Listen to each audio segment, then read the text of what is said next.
दम पर ही जी जाती है, दूसरों के कंधों पर तो जनाजे ही उठा करते हैं।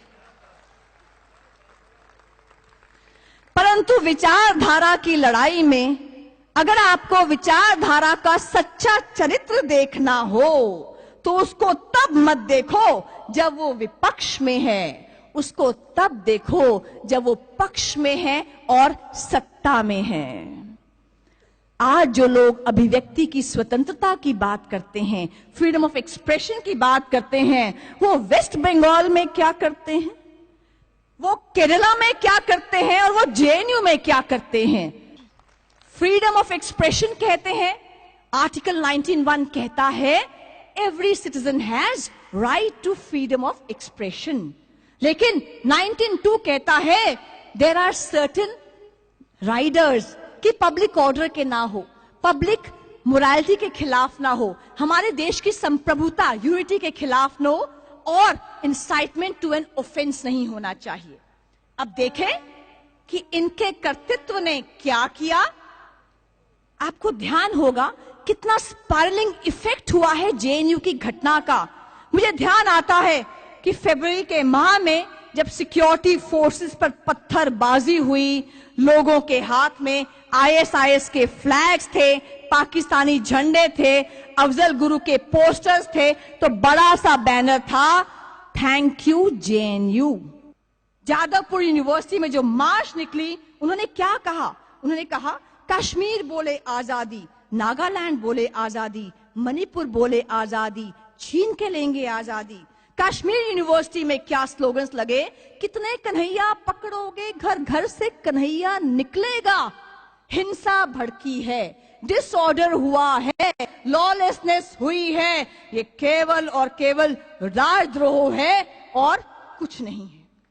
ये मैं नहीं कह रही हूं, ये कह रही हैं कन्हैया कुमार का बेल का जजमेंट लिखने वाली जज साहिबा।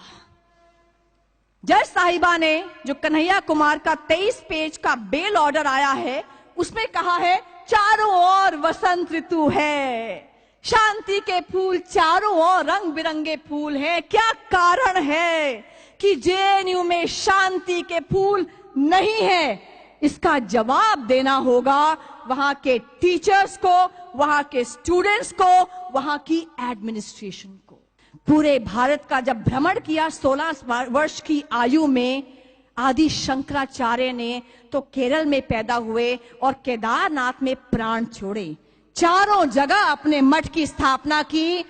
और जब भगत सिंह फांसी के फंदे को चूमने जा रहे थे 23 मार्च 1931 को, तो उन्होंने शिवाजी को याद किया जो महाराष्ट्रियन थे, रानी लक्ष्मीबाई को याद किया जो मध्य प्रदेश की थी, वो खुद पंजाब से थे, कि मेरा रंग दे बसंती चोला, इसी चोले को पहन शिवाजी खेले अपनी जान से, इसे पहन झांसी की रानी मिट गई अपनी आन पे, आज उसी को पहन के निकला हम मस्तों का टोला।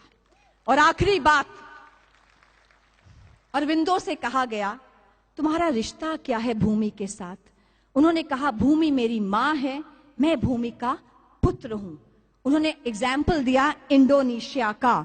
इंडोनेशिया में मैक्सिमम मुस्लिम्स हैं, उनका राष्ट्र इस्लामिक राष्ट्र है, पर उनके बच्चे जब प्राइमरी एजुकेशन में जाते हैं तो चित्रों के साथ रामायण और महाभारत की पढ़ाई कराई जाती है।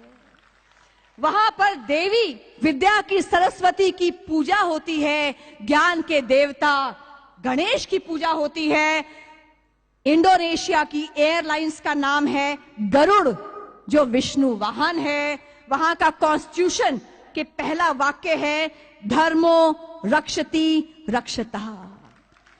महर्षि अरविंद ने कहा कि वहां लोगों से पूछा गया तुम तो मुस्लिम हो, इस्लामिक राष्ट्र है, तुम कहां हिंदू देवी देवताओं की बात करते हो? उन्होंने कहा हमने अपना मजहब बदला है, अपनी संस्कृति और सभ्यता नहीं बदली।